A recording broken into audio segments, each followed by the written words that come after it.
Please grab all your 6 different varieties, please, and then it's all going to be your own open-ended, so it's not about any particular word. But you just need to identify what they are and then say whether they've done it correctly or not. Oh, that one fell on the sheet, I better eat it. Well, I'm not going to give it to Ben. 12 really years. And then take one for yourselves, Mr. Teachers. I don't miss together. I counted everyone. Come here and do it on yourself then. I think there's 6 of them. Yeah, orange, yeah. Cat, can you make me one? No.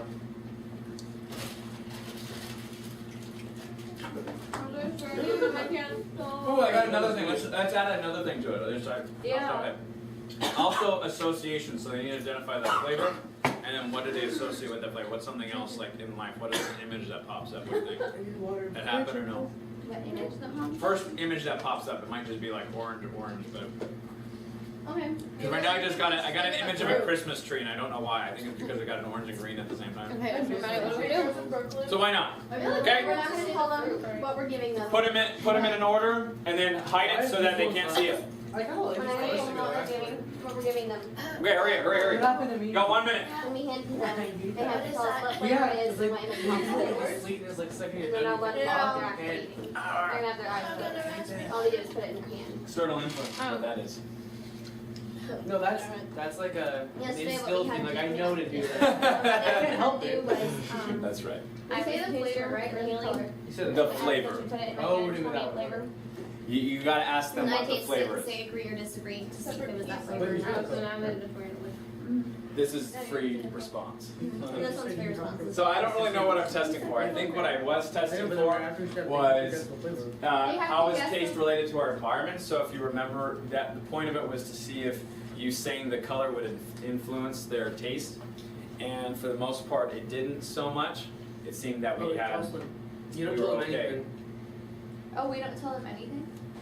No, you're just going to say what Because flavor. they're organic guys. If you told them the color, you'd be telling What them flavor, and then ask them what image See, comes what to are their mind. what's the red and the pink again?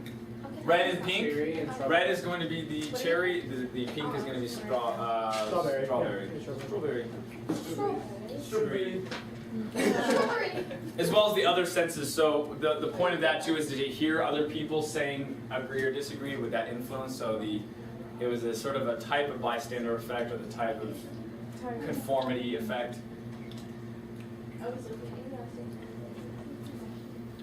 We'll also afterwards kind of consider why we have strawberry flavoring. What is strawberry flavoring?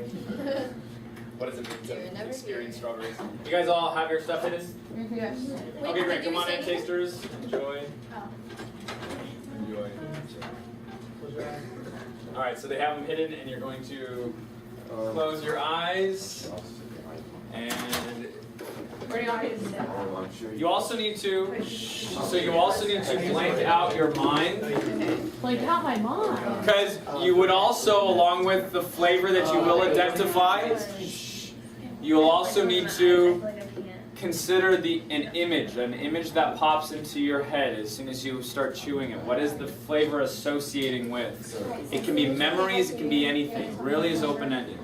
So your teacher is going to ask you what flavor, and then they're going to ask you what image. Those are the only 2 things that they should say to you. Is it the same thing as I'm just gonna say a fruit because. And now, I don't know.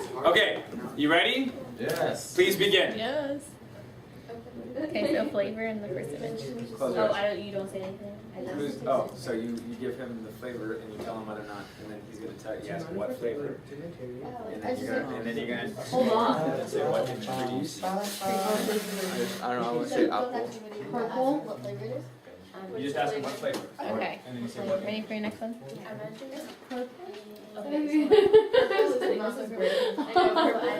Oh crap, not it tastes like And so I imagine a lime or a grape. I think a lime, actually. Okay, and what's the first image? Are we allowed to keep going? This is really funny. Are we allowed to just keep going? Yeah, keep going. I think of This is all at the, this is all taster focused. like stirring it. It just tastes like Stirring candy. lime. Like But stirring like- lime vinegar. Yeah, that's orange. feel like what I think of, flavor? I'm thinking of a picture of this line with lions in it. Are you ready for the next one? Mixed, but Okay. Is there anything that's common? This Colors. one? I don't know. I kind of want to say red. Okay. And then, what was the first image that That one Just can't. is the pink one. I wanna Like say Okay, ready for the next one? yellow or orange. Or I'm gonna have to. I'm gonna have to. I'm a have to. I'm gonna go with orange. No. pink I'm gonna one. go Cherry. with- Okay. Yeah. Yeah, And this then image. And the image. Benjamin, you're ruining my experiment. It was. I would just say And then cherry like one because red that's dot like. for some reason. Okay.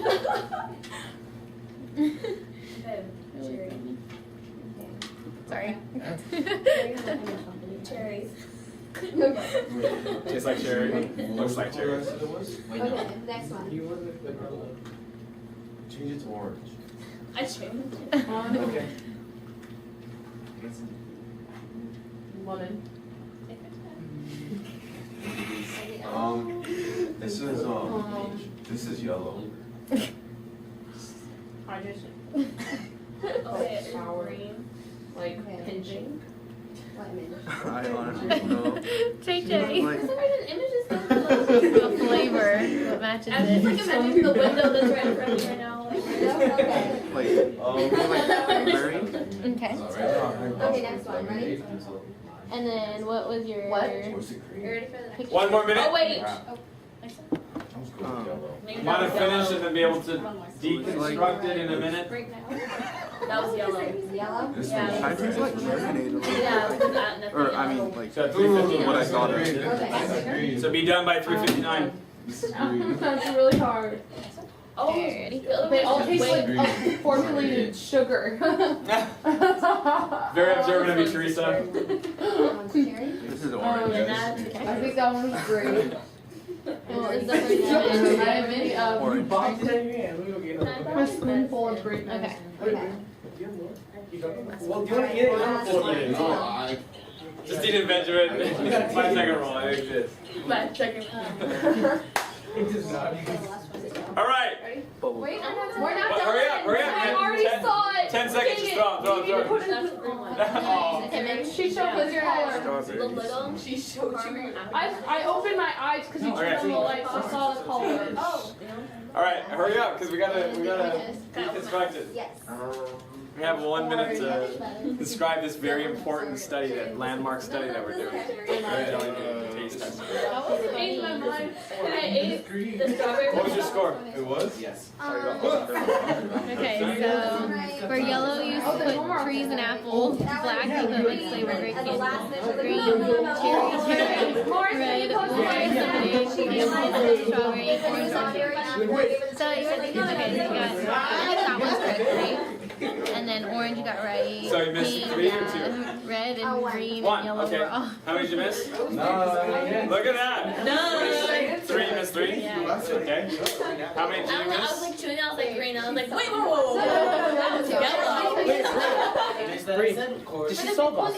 Yeah. And can you still solve them? You missed the flavor. Oh, Missed milk the chocolate. flavor. What'd you identify the flavor? Borrow? Or the You said it was $2. orange? I totally saw it. Okay, so Yeah, take 2 more boxes, go sell it. hurry up, Teresa. Come on. Down if you're taking too long. Okay, Mr. Morrison was really funny. She said that she saw the orange one and I mixed it up with the other one and it was the lime one and she said it tasted like orange. So she never actually saw the. Yeah, and she That's funny.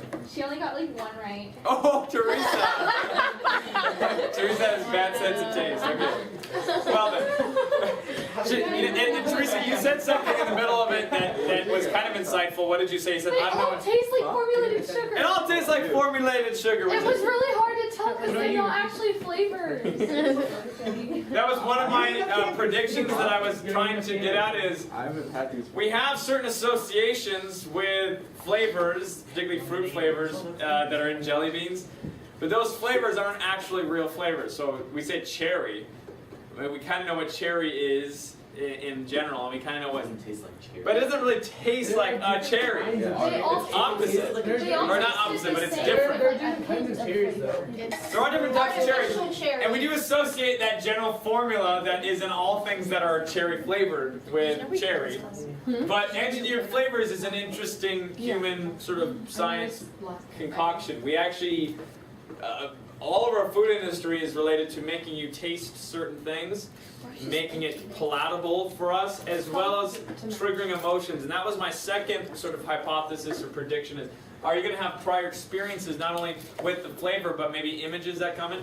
What most of you experienced, how many of you guys were able to have like concrete memories or Ben did. images or When smells? I gave him the Benjamin? other one, he like pictured lemonade, and that's what he figured. Okay, so lemonade, what did you have something that you pictured? Yeah, grape juice bottle. A grape juice bottle? Great. My first thought was dates. Okay, that's good. Chimneys? Yeah, the cherry was medicine. The cherry's medicine? Yeah. It was like orange instead of sitting in a movie. Sitting in a movie theater, that's interesting. Like pop. Oh, very cool. So those are the interesting images that might come up. Some of us are better at that than others. Other people, what you might experience is that taste. I tasted great. Taste is a very difficult. It's almost isolated from the rest of our senses. It's not the most immediate way in which we experience the world. It's the most weakest developed as well. What?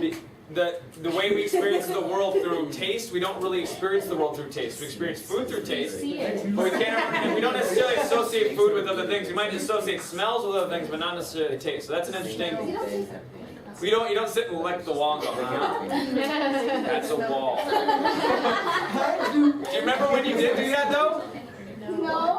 My child is in that stage right now. She feels things, meaning she knows whether things are hard or soft by When you go Oh. putting it in their mouth. So the taste was important when that was the main sense, eyes and stuff, but they don't know how to figure all that out. So they can figure it out best by their sense of taste. Oh, yeah. It used to be our primary approach. Anyways, really interesting developmental things with that. And then this is just general, hey, how's this significant in human sciences? To consider these different ways that we produce the same results here. Engineered flavors is an interesting one to me because it's basically. Fun fact for you, you know that Doritos don't actually have to have that powdery stuff on it it's to so taste that like you can Doritos? lick your fingers. So you lick your part of the fingers. experience. Yeah, it's part of the Dorito experience. Fun fact for you, doesn't I hate that part of Doritos. I know. It's so annoying. Yeah, but it's what people love. You like, can't hate it. I hate this. But, I hate doing that. Wait, then what is in the powder? What? What is in the powder? It's cheese flavor, but the cheese flavor should be baked into the chip, and it doesn't need to have powder residue. But the powder residue is part of the Dorito experience, and it's what causes people to keep coming back to the Dorito. Anyways, To the Doritos. to the Dorito. To transition us into art, before you guys leave right now, because just real quick, this is an artist, and a modern artist of about the 1960s or so, that this is in an art museum. You have a chair, a picture of a chair, and the definition in Webster's. What is chair? And so, What is chair? what is chair? Wait, where is that? Where is that? It's in the MoMA, so it's actually the Museum of Modern Art where you Because I saw something like that. sound something like that. There was a whole section where there's a bunch of stuff and they had definitions of what it is. That was this artist. Yeah. So, to transition us into art, I don't know if this works or not, but to transition us into art, the consideration of what things are. What is cherry? What is strawberry? You guys were identifying things. You said, well, cherry is red. Cherry is yellow. Orange is movie theater. Those are those weird associations we relate to our senses, memories, predictions of the future, as well as our understanding and knowledge of what things are, or what, based on whether we see them as a picture, in real life, feeling them, or in words. These all relate to art one way or another. So, as an art historian, art teacher myself, I would say that art underrides all of these processes, but that's just my own bias. So next week we'll start talking about the arts and knowledge, and then we will be done. We'll have 1 week of that, and then probably you want to do a potluck debate thing on the week after, so you'll be able to come and minus the packet. minus the well, obviously, yeah, we won't do any packages. It'll just be eating. It'll have something to do with your senses. How about that? We'll do food art or something. Just eating. Just your food. Blindfold and Like like. you have to try things or like touch Have you ever heard of that restaurant where That's sounding pretty kinky now. naturally go? Oh. Like, here's some yogurt. You do it, like you have to feel it. Oh, okay. So it's spray There you go. We'll think about it. It actually is. All right, we'll think about it. We'll brainstorm. We'll come back next week with some more information for you guys. So if I send paint Adieu. Adieu. Can I turn this on? Parting is such sweet sorrow. I know I have to. So I shall say farewell to This goes really pretty. Bye. Some sort of topic. See you guys. Oh my god. Is that the same? Oh yeah. I never got to change blindness. That's the next thing. That's a change blindness. Change blindness. Someone comes up to you in the middle of the street and says, "Excuse me, can you tell me where this building is and kind of do some maps?" They have a person walk in between them with like an artwork or something. To like separate the two out, and then someone pops out from behind them. Behind them. It's completely different. It's a picture person. He's having a conversation. You think You can't see the difference. It happens with different skin colors, it happens with gender, it happens with age. Like someone can be an adult and a little child can still be like, like they never even noticed. Yeah. They change all that different. Like, they don't even realize, like, okay, yeah, that's fine. Change into a dog. Like, so, change blindness. We don't actually perceive the world fully like we think we do. Wait, what? We don't actually perceive everything in the world. We just sort of assume that we have so many assumptions. Because we see it, or Huh? because we see it, or You don't see it. That's the Where's your grandma? You see, but you don't see. Like all because You you're see, so, but you you rely don't on your observe. seeing so Goodbye. much that you like don't actually see it. We only see the things that are important. That are important at the time. Thank you. Oh, it was Thanks. When I'll do an update by the end of the week. So I'll have a great update emailed out to everyone as soon as I get chapter 12 in. So you should have all your notes in. probably Just got some now. for like a lot of stuff. We gotta get it in. Okay, I'll try to get it This this is week. 'cause, like, I never got like an email from you. Like, have you About sent one out grades? before? Yeah. Yes, I have. So email me Okay. that particular thing, and I'll make sure it's in my Easy Grade Pro because I should have had everyone's name in I there. get your like information, but I'm getting great. Okay, so I want to make sure that happens. Then I'll make sure to personally do that. I think the last one was maybe 3 weeks ago. Oh, really? Okay, I set out like 2 this semester, like 2 or 3. Oh, okay. So, I got one. Okay. Well, I get this on your class. Yeah. yeah, well, I'll remind when I want, but in email, I'll sometimes have one, sometimes there'll be a grade update. So I haven't had a grade update in a while. If you've been putting in all your stuff, you should be all right. So if you haven't been, then yeah, Okay. you'll be in the lower range. The problem with this is because like you get, once I put it in my mouth, there would be like a surge of flavor and then it would all be gone and all I taste was sugar and it'd be like, crap, what was that flavor? Or you actually keep all that flavor in your mouth and then you eat another thing, they blend together. Yeah. And your memories sort of bleed over into other memories See, right 'cause away, short-term memory. For the grape, the first thing I tasted was grape, and then I started to second guess myself because it started to switch to like Something lime-ish. else. Because like they put more than one flavor in there and try to like make it its own. Wow, you're wrong. I'm wrong. You got them all wrong. I got lemon. Right. Oh, you were tasting Lemon's the always the easiest one. Now, are to you a get. sour person? Do you like sour candy? Maybe you have a better sense perception. No, because the sour one, that's when like they burn your taste buds, and you're just like, I can't taste anything. I know. Bye, Teresa. Thanks for your conversation. This concludes our broadcast. There we go. Boop. And Hey, Ron. Be nice.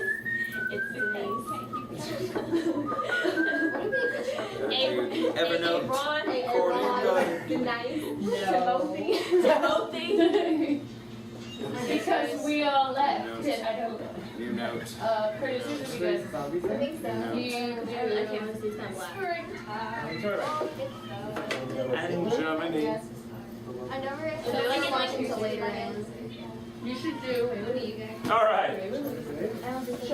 So I'd like to start TOK today with a video. So enjoy. Just a quick little one. Yay! And the I people. love this clip. This is a great clip. I want you to identify the psychological human science connection to it. Obviously, it's going to be fairly obvious. He's going to describe it in one of the typical office style interviews that he goes through. Damn, that's another file. I have to reboot again. Hey, Dwight, do you want Alvin? What do you think?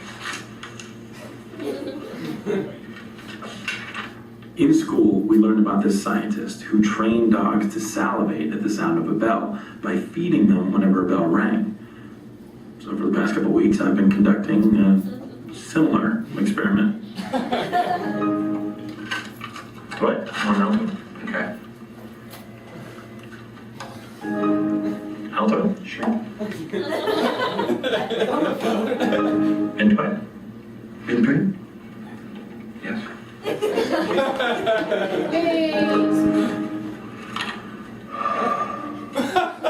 What are you doing? I remember now. I remember what happened to I don't know. My mouth tastes so bad all of a sudden.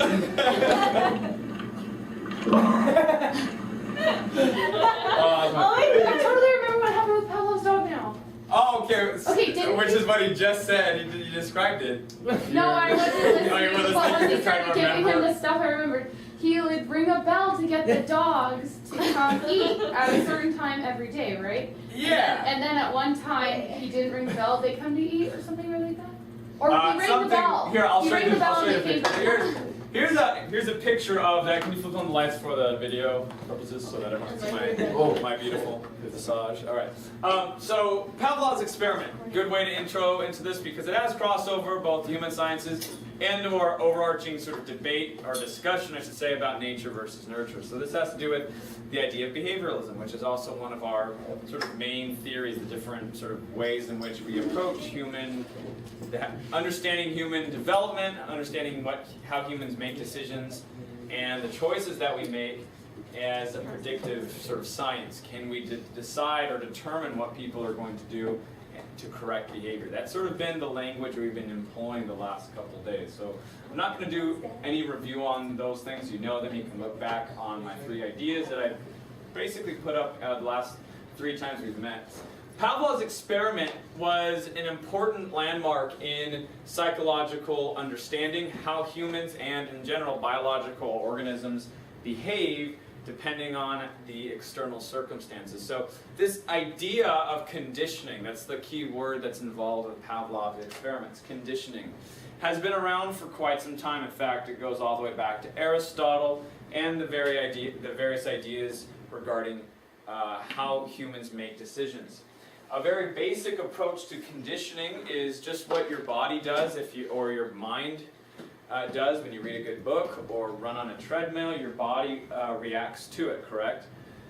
You adjust to the new knowledge, you recall the knowledge, or your body, if you're doing physical training, will be conditioned. So that word, the conditioning then, is that it responds to it. Now this can also be affected into the human sciences. So right now that was more of an academic and like philosophical as well as a natural science area. In the human sciences and social sciences, Pavlov was able to determine that conditioning also affects choices. So a simple way to describe this, you can do it with, you don't want to do it, it's like a type of torture, but if you were to prick somebody's foot or pinch somebody, and like on St. Patrick's Day or something, you pinch them and they, that kind of thing, they react away from it. So they're reacting is a result of, the choice that they made is a direct result of the stimulus that you've put on them. So that's a very basic approach to conditioning. But Pavlov determined that you could actually predict and control people's decisions without them even knowing it. So the bell, so this is the setup, bell rings, get food. At certain times of the day. Bell rings, get food. Bell rings, get food. And the food was what was actually causing the salivation. So when you see food, you smell it, and you salivate, and you're like, I'm hungry. So that's the pinch, right? So that's the kind of thing. It's not controllable. So when you're hungry and someone brings up really good food, or you watch the Food Channel, and you're like so hungry, you're like, oh God, this is the day. Why am I doing this to myself, right? So you're doing something it's actually not in your control to salivate or to say, man, I'm hungry, your stomach rumbles, all that stuff's biological. However, eventually I can take away the food, and if I've done enough conditioning, I can create the salivation through the bell. So the bell remains, but the food disappears. And the memory, the association, remains. Therefore, the dog will salivate. Even though he doesn't actually smell any of the food, he still is remembering the food based upon a new conditioning, a new system. So this has been applied quite a bit extensively into the realm of behaviorism, that you can do what's in a greater sense. This is called classical conditioning. That is, your lower motor skills, your eating, your feelings of hunger are affected by external stimuli. Operant conditioning, so O-P-E-R-A-N-T, operant conditioning is the higher levels of conditioning. What is your favorite color? Who will you marry? What job will you have? All of those things, according to a behaviorist founded upon Pavlov, is a result of external stimuli, meaning you don't have a choice. You do, but the choice is mostly an illusion of your surroundings. If I were to apply this to the nature-nurture debate, which side would behaviorists be on, nature or nurture? Nature? Behavioral, right? Behavioralism. Oh, green. Meaning something, everything that you, okay, so nature, the nature-nurture debate, that's what we're talking about right now real quick, and we just talked about Pavlov's dog a little bit as well. And I just asked the question, behaviorists, do you think they would be more on the side of nature or more on the side of nurture, meaning environment on the nurture side, or intrinsic on the nature side, just born with it? Who? A behaviorist. The other one, the latter. The environment. So you would need to understand that on this overarching debate of nature versus nurture, human scientists who happen to be behaviorists, such as Pavlov, but really sort of identified and defined by a guy like B.F. Skinner, who is one of the three philosopher portraits that you might have touched on, has described this operant conditioning as literally the law of the land. It's what drives human behavior. So what might be a rebuttal to that idea? I'm going to say it in the following statement. Give me a rebuttal, or just kind of talk with me a little bit. If I were to say, everything that you do is a result of outside influence. Is that true? So you're a rebuttal? Everything you do is a result of outside influence. No. You're all like, no, it can't be, right? Why? What are some of the evidences Genetic. against it?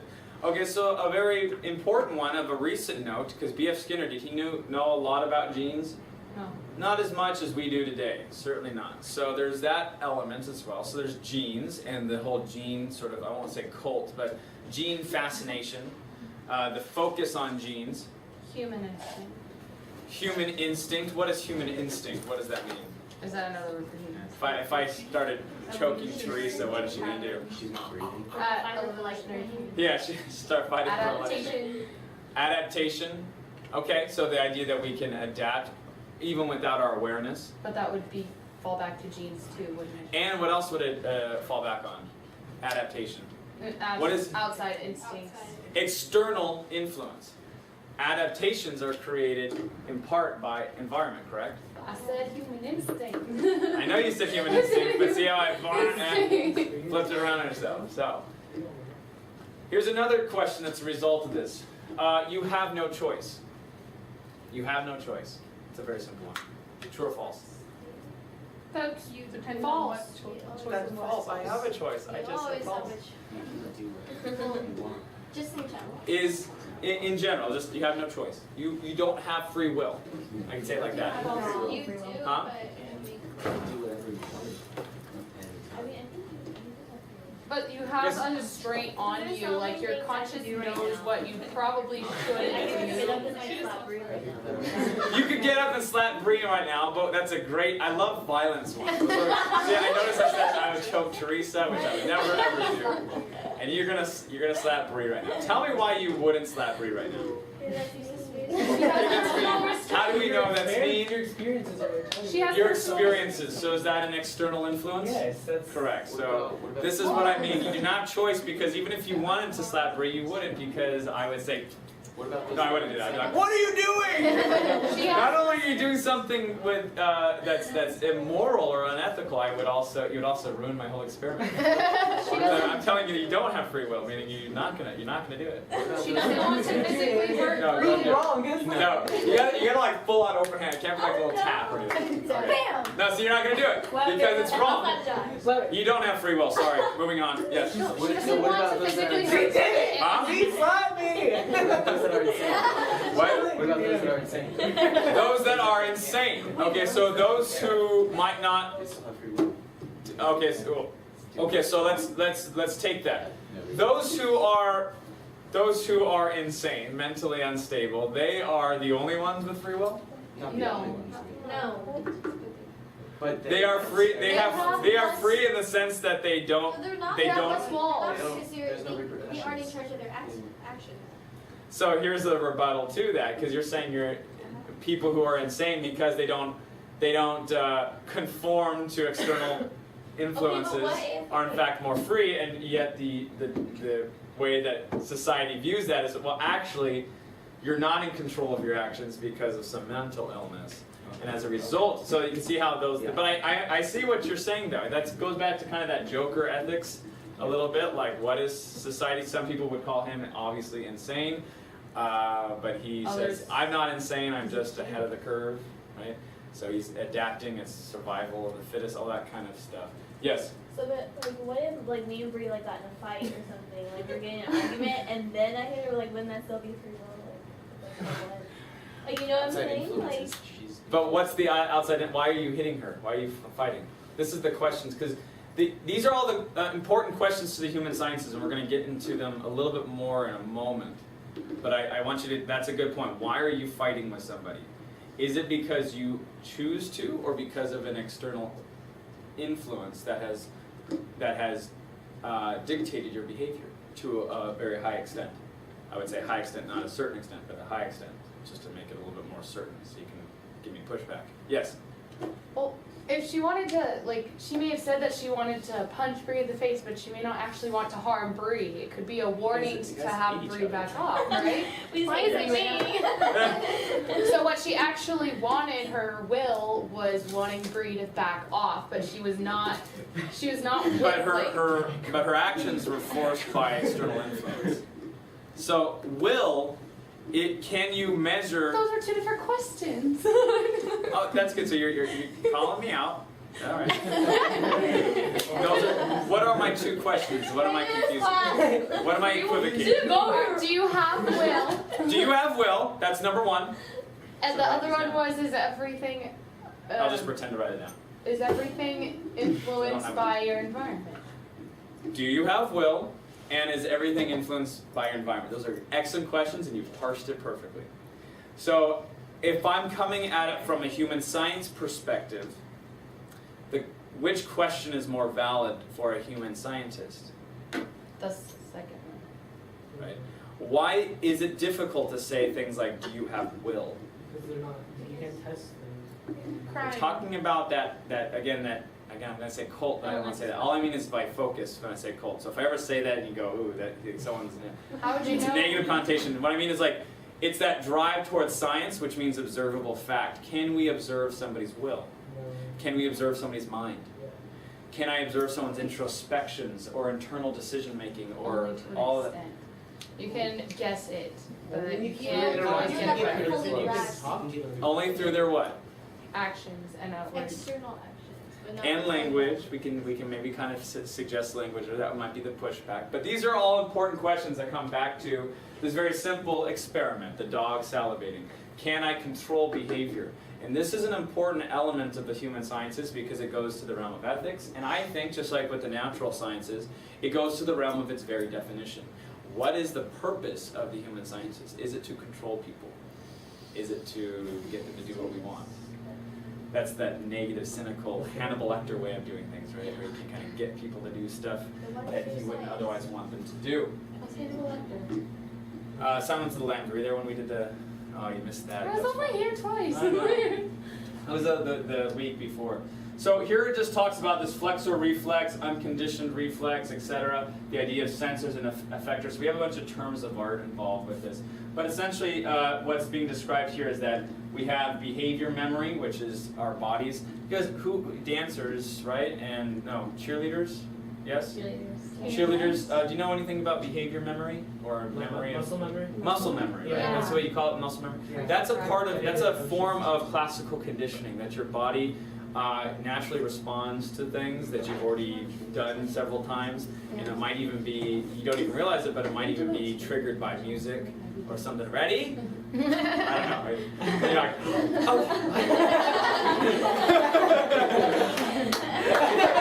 Wait, what? Wait, why did I do that? You hear the music and you automatically start like doing what you remember. Right, you remember, because that's part of a type of conditioning. Now, Like a song and like our mix is on the radio and then I like this. Yeah, and you just start in your memory. do you start doing the like, dance oh, yet? Yeah. That's a conditioning at work. So this is discovered and used. And so here are some issues that are contemporaneous. Here's something that you'd want to apply to. I'm going to kind of go into the child armies. Okay, so this is going to be it's going to be sad a little bit, all right? But we're gonna try and do that because it's important to how you're going to view the world in the future. LRA. Do you guys know anything about that? For a while on Facebook, it was this huge thing, and it kind of just disappeared. Coney, right? Coney 2012 or whatever, and that kind of blew up the Facebook. And then the founder actually was like discovered running around naked. Did you guys hear about this? TMZ. He had like some weird... TMZ? Yeah, he was like TMZ. Oh, man. He was like, Huh? I watched it. Oh, okay. What happened? The founder of Coney 2012 and the Invisible Armies documentary, that guy with glasses on, he ended up he was videotaped running around naked, like screaming and crazy and weird. I think he had like a nervous breakdown and then also maybe some drugs or something like that. So there's an interesting weird thing. I mean, yeah, it's weird. And that guy was a kind of a Christian, postmodern Christian guy. So that was kind of all weird as well.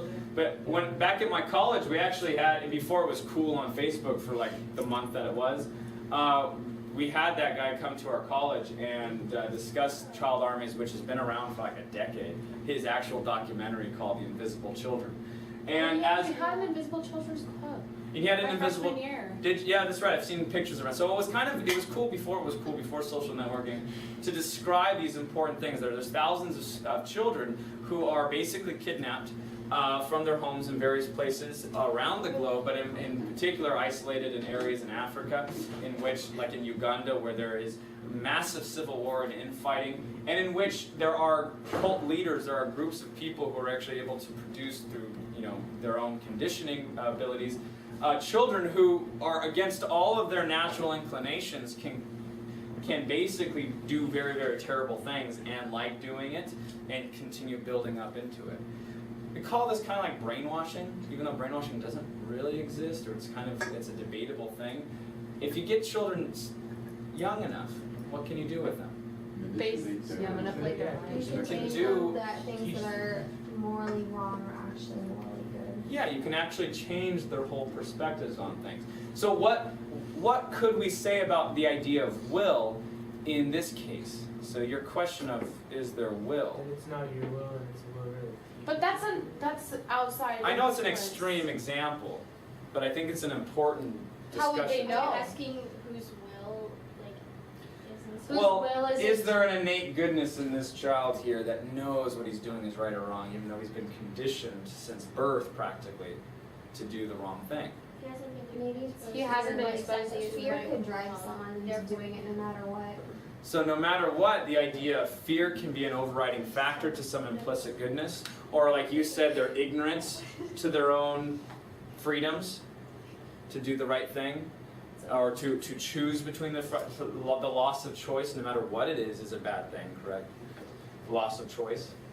If you're forced to do something, no matter what it is, does it feel like an authentic thing? If I were to force you right now to read a book for an hour, you will like this book. Okay, that would tend to diminish your enjoyment of it. Yes. Do we know how they were raised though? Do we know if they were forced or if they were like taught up like, okay, well, this is good. You're going to learn to be a soldier and yeah. If you're asking if it was a nurturing environment, like yeah, hey, you know, like that kind of thing, like let's shoot a gun. It wasn't quite that nice. It's much more fear response. Here's the gun. If you do not kill this person here, you will die. Your parents will die. You will kill your parents. There's a lot of that kind of destructive stuff involved with it. And I'm not trying to. Then I think it's against the free will at first because they're afraid. Yeah. The fear is driving them, and then after a while they lose the consciousness of it. Right. And they're just like deadpan doing it. So you're giving a good summary of perhaps how it is that we lose. Through the idea of survival, lose those higher order thinking about what's right or what's wrong. Like developing a bad habit, survive. maybe. Like at first, when you start doing it, you're like, "Oh crap, this is bad." And so the next time you you have a nasty tick or some other bad habit, just remember you're that much closer to being a child soldier. That's a great way. But am I right though? Before I know it, I'm going to be shooting people. No, yeah, it's very similar. If you're developing a bad habit. At first you're like, oh shoot, I shouldn't do that. But then like, you keep doing it, like, eventually you'll do it without noticing that you're doing it, and you're like, whoops. Right, and I think that's partially what's happening on a very small way. Yes? If you raise a child since birth to know that everything that is bad, considered bad to be good, like, and you keep like doing these bad actions because they knew it was in their terms good. Yes. Will they eventually know that it's bad? That's a great question. Will they eventually know that it's bad? Like, What might be reasons for that? Again, this goes back to will versus external factors. And this, Like, is it in our like natural instinct to know what's bad or good? is it in our natural instincts to know that hurting people? I think they did an experiment on children before, and they showed a teddy bear hitting another teddy bear, and then they showed one crying, and they liked the one that was crying better. Okay, so there seemed to be some natural response to empathy, perhaps, as opposed to the hitting. Maybe But that, even still, you would have the question of external factors. So I wonder if you would ask a child like this. Baby. Yeah. Oh, I just thought a baby before too much external influence. So maybe there's something implicit. Now, even as a child, as a baby, though, there's a lot that happens between newborn to 5, let's say, that can change or completely distort one's ability to relate to the world. So yes. Maybe like they chose the crying ones because like they have that natural need to love, and maybe when they're like brought up at first, like they may know that it's bad at first, and then like after a while like they'll start to lose their emotion. How do you know that they have a natural need to love? Like how like the natural. I know what you're saying, but that's a good question. What's this natural need to love, and what is love? Remember, deer drinking at the river. Is that the same as baby drinking from mother? Is that love? Or is that just behavioral response connected to hunger? Where's the people who are kidnapping the children's natural need to love? Where is there? Well, that actually leads nicely to this question here. What societal factors exist in the development and perseverance of child armies? Can you guys real quick, in teams of 2, list out 4 societal factors that would lead to this? Society. What's happening in society to cause child armies? 4, go quickly. You have 2 minutes. What?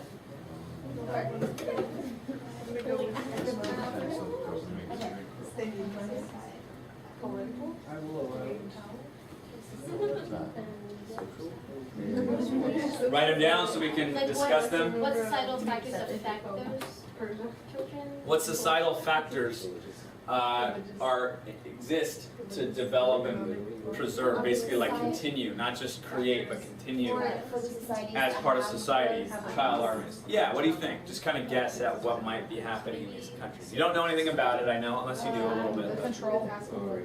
This is just sort of basic hypothesizing. What kind of society would allow for child? Some of the reasons why they use child armies is that. Yeah, exactly. Why would you need to use child armies? What's happening in society in order to, why are they doing that? Why isn't there plenty of men that, we don't care about men fighting each other, do we? But when we have children doing it, there seems to be an aversion to it.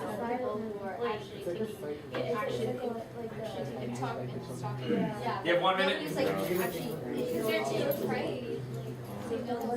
You have 4 societal factors. Other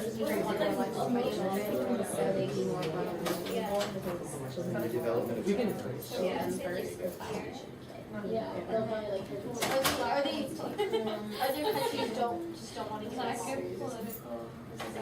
what did you say? Political authority?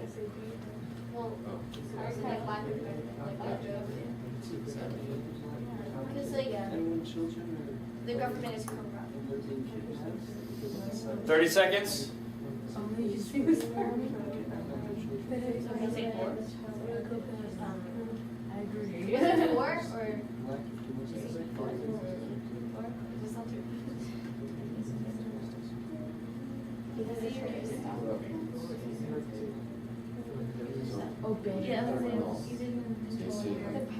Genders destined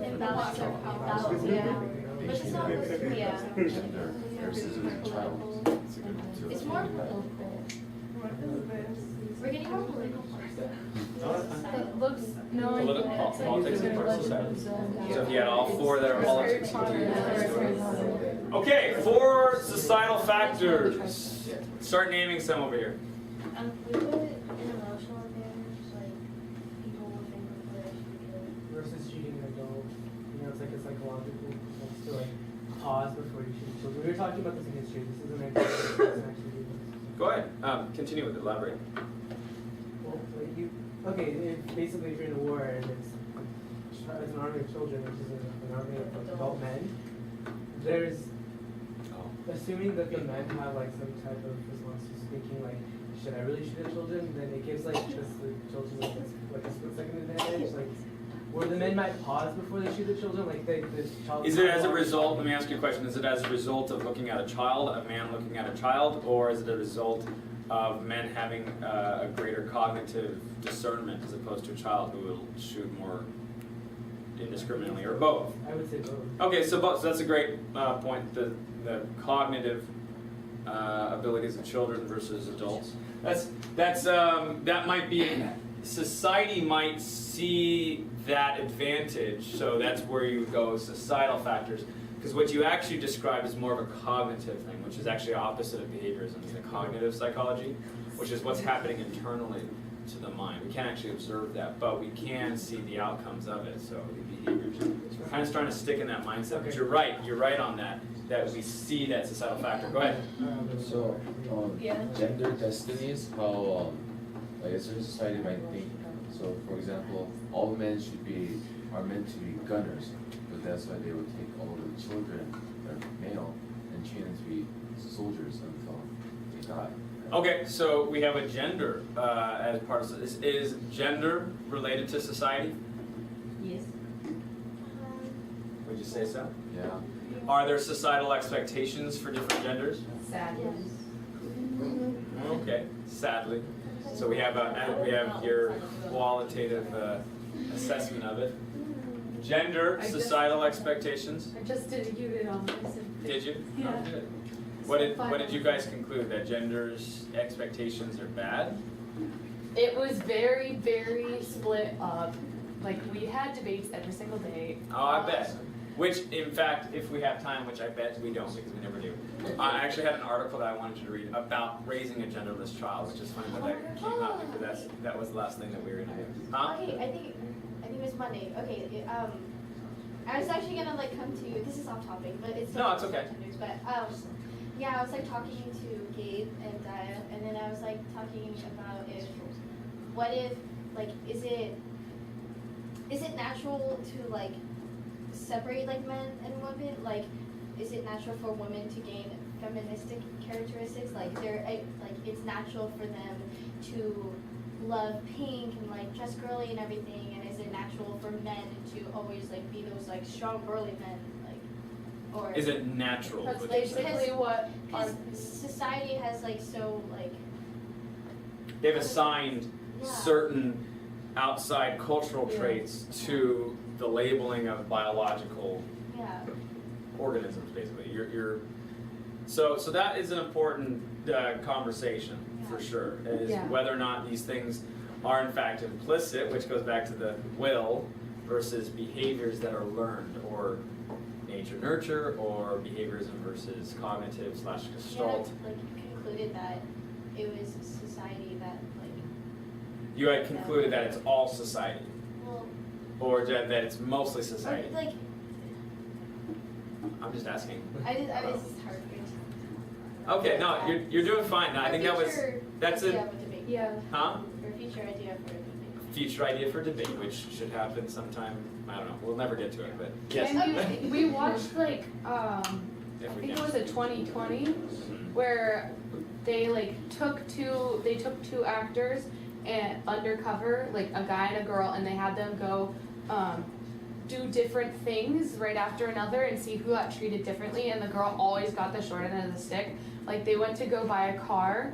They both went to a dealership in Ohio, Cincinnati. Right. And then like the girl didn't get to drive it out of the lot, and she Yeah. got a much higher price. And then like she was overqualified for like Yeah. a job, and the guy was less qualified. And he And the got- guy got the job, and she got a secretary. So the question is, does gender expectations exist in society?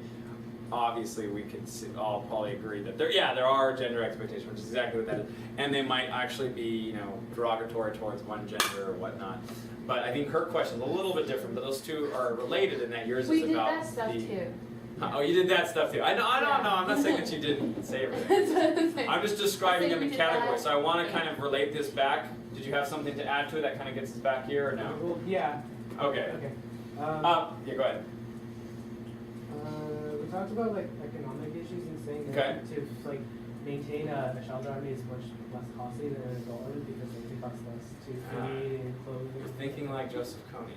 Yeah, it's an economic advantage because it's less to feed, and God, I feel awful like even thinking about it, don't you? But yeah, there are economic advantages to it, unfortunately. I want to parse out, I'm not playing devil's advocate with raise a child army, hypothetically. Please write your essay on what you would do if you were Joseph Kony. That'd be awful. I'd be on like a Fox News thing. Teachers telling them to raise a child army. What's the country coming to? But this is important because the economic factors is connected to society. So we just talked about from the perspective, well, we talked about deal or no deal, so we talked about risk behavior. We did talk about statistics back in mathematics. But economics is closely related to like why we spend things, why we do things, and it's wrapped up in ethics so much. Well, what do we spend our resources on? If I'm trying to fight a civil war and I have a limited number of resources, that's going to be a part of that decision making. To go back to the gender issue and what you guys were saying, the societal factor of men. Do you think at some point there's no longer a distinction between female child soldiers and male child soldiers? Yeah, if you raise them the same. So if you raise a child soldier, whether he's male or female, those expectations that the male soldier, the male child is going to be somehow more, easily to kill versus another,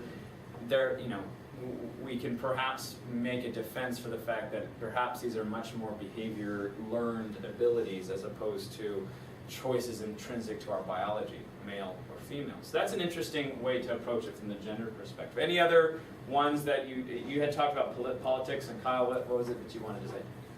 Oh, bye-bye, Kyle. Yeah, enjoy. Hey, good luck. Kyle, Kat, what was your political one? Lack of government, like the government. Yeah, we talked about that with the ethics, and we talked about Lord of the Flies. If we were to lose our sense of structure, ethics, becomes what we call tribal, which is survival, which is Of the in fittest? outgrouping. What? Of the fittest? Yeah, like survival of who has the most power, control, etc. So if you've lost the sense of helping the weak, you might in fact exploit the weak, which is a type of structure in and of itself, but one that's based on control. And why is it that we're able to control people? We mentioned the idea of fear. What are some other ways in which you can control people? Do you even have to use fear? Appeal to Or them. fear of pain, or Charm. fear of personal harm? Instant. Charm? Oh, Did you say charm? yeah. Yeah, you can charm people and get them. fear. Make Make them them say like, "We'll kill your family members." Okay, but let's you're right. That's the most immediate way to do that. We'll kill your family members if you don't do X, Y, and Z. But what else can I do as Money. to control somebody? To offer a reward. Money.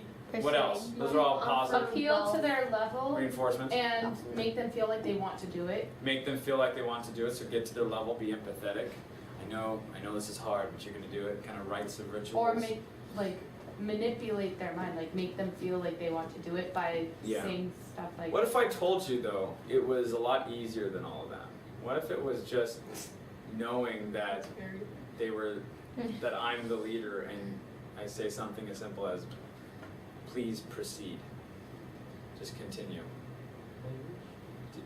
Would you say, if you had a gun to somebody's head and the president said, please, continue. Good. Just the simple statement of it. We would obviously go, no, of course not. But if I were to say that there was an experiment that showed the opposite, that in fact isn't our natural instinct to stop doing something that we know is wrong when an authority tells us otherwise. That's like That's when the you. Stanford prison experiment. Well, the Stanford prison experiment is a little bit different, but you're right. That one it was part of it. That's when you play the guilt trip. Yeah. You're playing the guilt We're trip. going to get to that in a moment. Let's just move on real quick because we do have other things to talk about. I know you guys have things. Techniques of control. That's what we've been talking about, techniques of how to control other people. And is this compatible with the human sciences? I want you to write that down right now. Is controlling other people compatible with the very definition of human sciences? We talked about this with natural science, and I'm making an argument for both of them. The question is controlling other people the goal, intent, or even the definition of human science? One case, go ahead. Are you like talking about like the definition of like human science? Yeah, the very definition of human science. Does this apply? I think it goes back to why we do science anyway, because science has improved our like war techniques and stuff. Yes. Anyway. It has, and it's improved our ability to kill and hurt other people, and then at the same time, it's improved our ability to save and protect and help people, right? So I think that goes back to the definition. So is the definition of both human science and natural science neutral, ethically neutral? Meaning it can happen whether you do good things or bad things with it. Is it just a tool? This is an important TOK thing about what science is in general. Is science just a methodology? I observe something, I get an effect, cause and effect, or do I have some sort of higher order judgment on it? Do I decide this isn't science, this is monstrous? Frankenstein, you'll read that next year, right? No? Well, it depends what class you take. I know.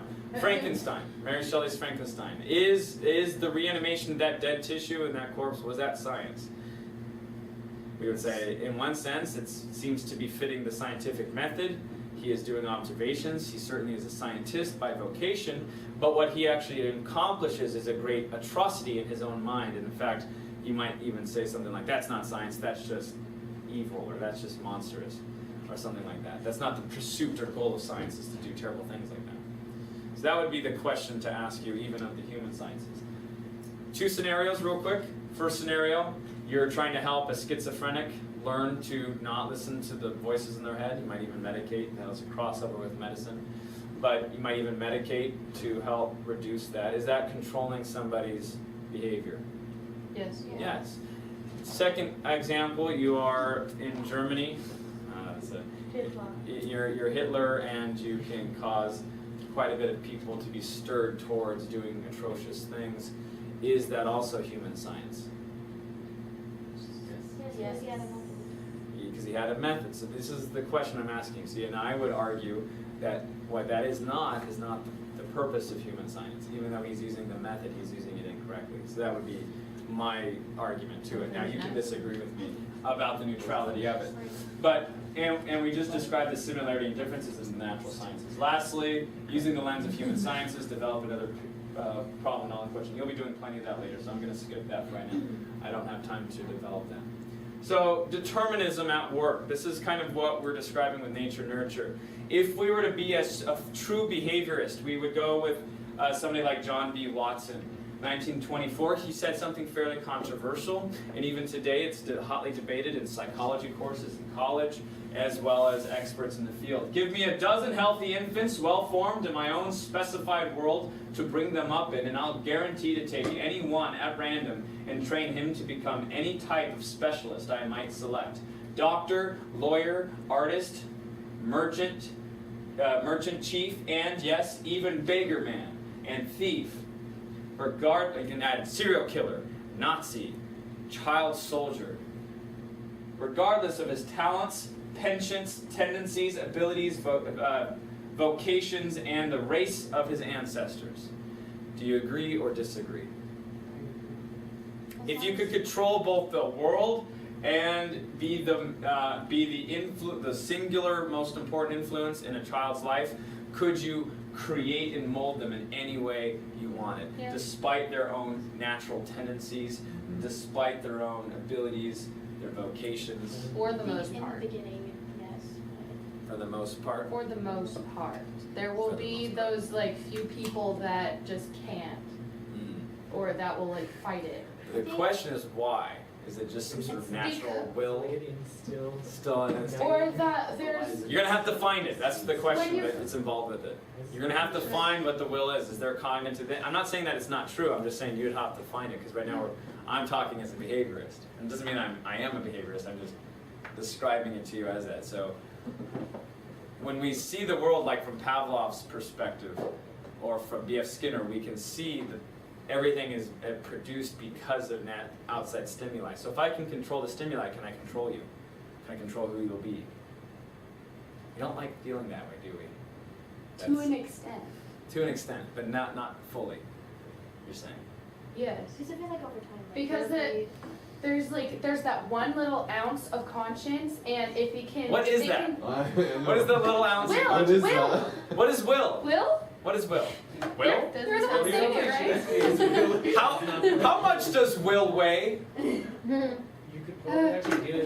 awareness. Awareness? What is awareness? The knowing what's going on. Awareness would only come Being able choice. What is that? Play the question game right now. What is will? What is knowledge? What is conscience? Awareness only exists once you have knowledge of what's outside your environment, right? That's what awareness. So you see what's the understanding? Conscience, it only exists when you know it's that. But what if you just figure it out yourself? That goes to, is there an objective right and wrong, or is it all subjective? Okay, so, because I know, and you're doing a good job at asking the questions and pushing back, and here, the question behind you, what was the question overarching? Is there an objective right or wrong, or is it all subjective? Is it objective in the sense that we can even implicitly describe the objective despite outside factors, or is it always going to be that everything that we relate to the world is subjective, meaning it's entirely based on outside experiences as well as our own internal preference? That's a debate. That's an ethics question for sure. So that's where I want you to push back in your own suggestions, because I'm not saying that you're wrong to say that we have free will or consciousness. I'm saying find it, find the research, find the evidence. Okay, push back, and I'm sure you do. I'm just saying as a behaviorist, just getting mad at me, just saying no. I'm trying to like answer, and then you stop me. It's okay, there are no right answers ever. Yeah, you are answering it, but I asked you about whether or not can there be evidence of a consciousness that's apart from external circumstances. You're saying yes. Yes. That is implicit and born out of its own what? Out of its own volition, out of its own genetics. But even genetics are connected to, I mean, we have suppressed genes, we have genes that are triggered based upon whether or not our mothers took vitamins. or had a particular diet, we can be molded by that. Our genes itself are connected to our parents and their external influences. If they have a genetic mutation that causes us to be predisposed to certain illnesses that are eventually going to shape our worldviews. If you have cancer, you have a very different worldview than someone who does not.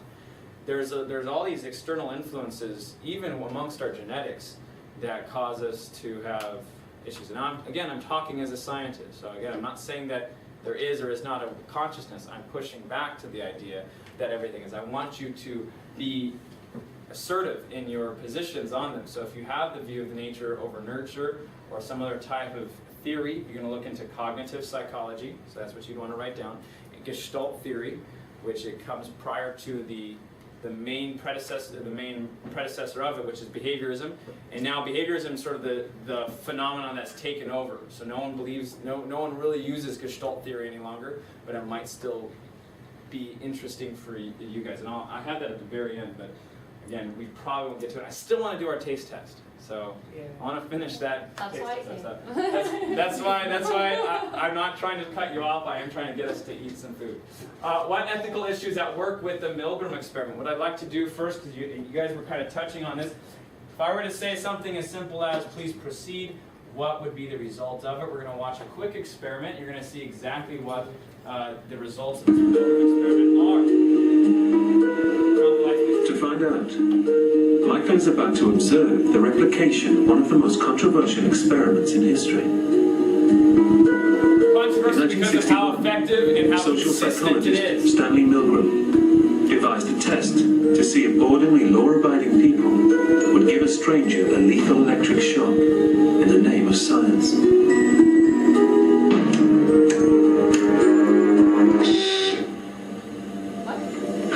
12 members of the public arrive for what they think is a memory test.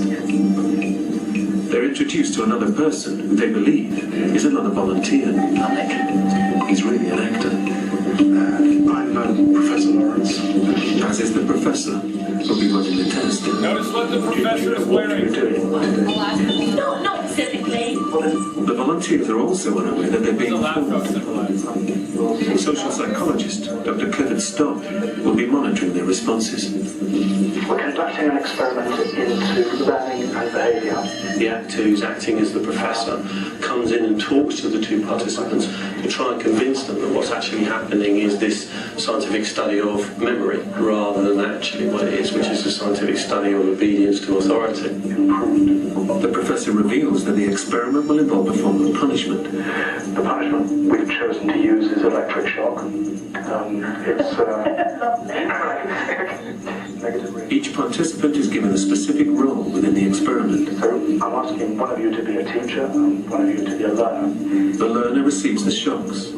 The teacher applies them. Well, that's done through a lottery, so they draw lots. How does that work out? Teacher?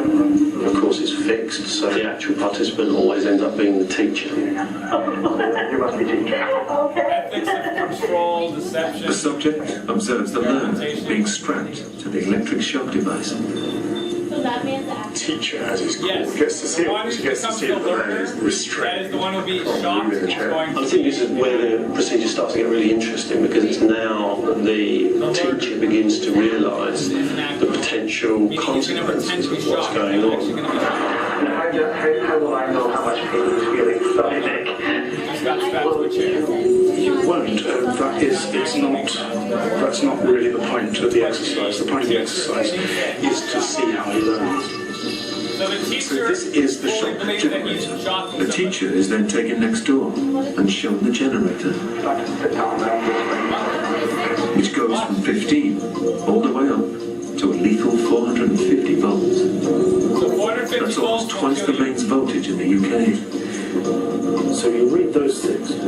The teachers are given a list of word pairs, which the learner is expected to memorize.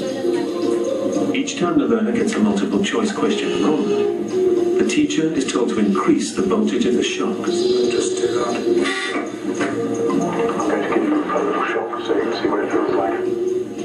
To reinforce the subject's belief that the generator is real, and they are given a 45 volt shock. Don't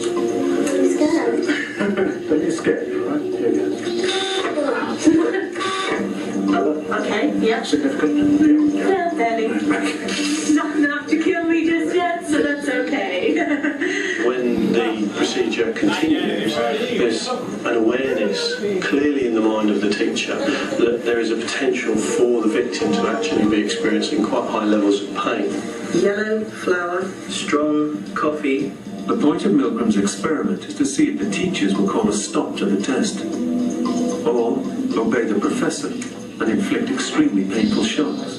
Belief that they're advancing science. Please continue. So the language of the doctor, the authority, is very important to this. Fast. Please continue. Is it A, train, B, car, C, aeroplane, D, journey?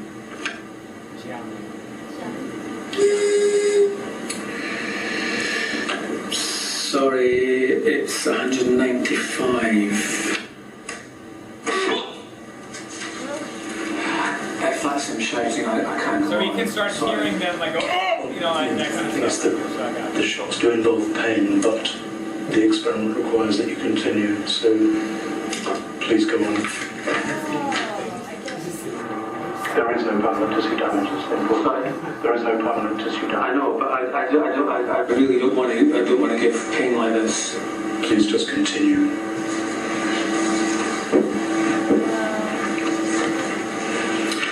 Okay, Nick, if you're happy to continue, we'll carry on.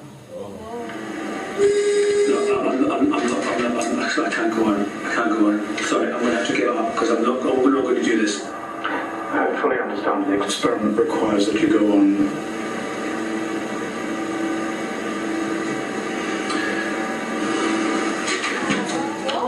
Sorry, Nick, that was wrong. It's 225 volts. I'm going to press it quickly. If you don't want to go on, you don't have to press the next button. Let me out!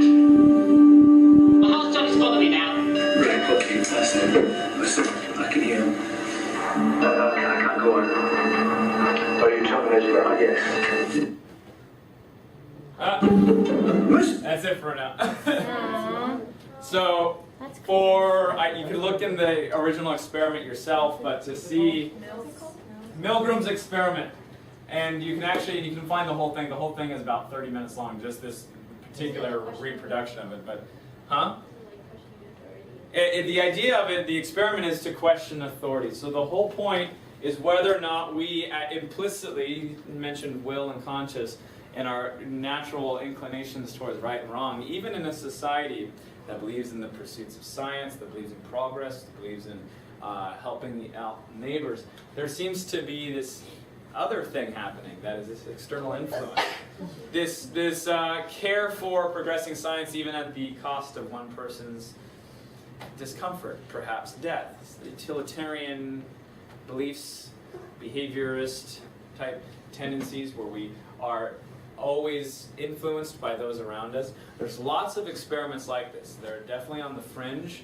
You mentioned the Stanford one, in which you separated two college groups, students from a college, from Stanford University, in which one group was turned into a prison force and the other group was turned into prisoners. You treated them differently and they filled the roles. So that would be an interesting one to look at too. Prisoners became dismayed and constantly introverted and ultimately timid and fearful. Those who were in the prison became abusive, became authoritarian, became violent. And so they actually had to stop the experiment early because people quickly filled the roles that were expected of them, much like our people in this experiment too. Have you ever seen a video of like a woman, it just happened recently, a woman falls into a subway train, everyone's watching, or falls into a subway track, everyone's watching, but no one's doing what? Helping. Oh my gosh, that's like I saw like a New Jersey post. It was on Yeah, I saw New the Jersey, word. that's the polite where it's like, some girl has her a black. I don't remember. Like someone steps over the yellow line and they're like in the line and the guy doesn't help her, and then they're like, good going, that person, and then like next time We call it the bystander effect. So that would be another thing to look into if you're interested. The bystander effect. If you hear someone in the middle of the night screaming, "Ah, Oh, yeah. like, do you call 911? Do you call 911 or you say, it's like dude, this everyone person- else must have heard Yeah, it, so so someone's they're gonna also call going to call it. So 911. these are questions about external factors, our relation to society, our views that we feel are about other people. So Milgrim concluded this: ordinary people, simply doing their jobs and without any particular hostility on their part, can become agents in a terrible, destructive process. This is his conclusion. Moreover, even when the destructive effects of their work become patently clear, meaning you know 450 volts is going to kill someone. And yes, there were several in the original experiment who went to the full 450, knew that they were going they to. knew that it killed them. They knew that it would do a lethal, electric How many shock. people went? I don't know how many people did it, but there were people who went that far with the experiment. Most went farther than they should have. Did the people To act begin like they with. died? They're actors. They're I know, actors. but did the people pretend to die? Oh, like they stopped talking? Yes, that's actually a good point. They actually pretended to, after a certain number, they actually stopped moving and that sort of thing. So there was all that kind of weird stuff. So, and even when they stopped moving or stopped answering, the scientist said, please continue, for the next question. So you had to just keep going up. And eventually people are supposed to stop it, and it's to measure when they stop. To carry out actions incompatible with the fundamental standards of morality, relatively few people have the resources needed to resist authority. To resist authority. Child armies, we think, oh, it's because they're children, right? And yet we have the same things going on at adult levels because we have very few faculties to resist authority. Sorry, I don't know why I'm doing that. It's going to the next video and I'm not even there. It's like, doot, doot, doot. A little Pavlovian response for you guys. We got 12 minutes. Did you have an observation or thought? Yeah, like, that's what I was trying to get at, was that most people, like, yes, you can get most people, but there are going to be a few people that have the ability to like, notice that it's wrong. And you see it in the movies, like, the dystopian societies, where, like, the island or stuff like that, where, like, the person's like, yes. Oh crap, we're all going to die. Paradigm shifts. Or, like, the Hunger Games, even. Right. Or ants. Right. Or 1984, or... Or yeah, all of those things. Which next semester we'll be doing more of that literature connection and pop culture connection. So Hunger Games will definitely be on our radar. Let's do the taste. Let's do the taste test discussion now. Yesterday or on Monday we described the taste from the perspective of whether or not the spoken description matched the description of your taste buds, and we had variously rigged it so that there would only be 2 correct answers in the midst of the rest of which were, I guess, false answers, to see how many we can parse that. A lot of the problems tended to be less probably the person speaking and more of our incongruencies in our own taste and sense perception. So this is again a study in whether or not we can actually the things that we determine the world through, our senses, are they reliable? And if we're doing human science research, those things have all to do with our sense of language, our hearing, our ability to perceive the world around us. So this study, it has a little bit to do with that.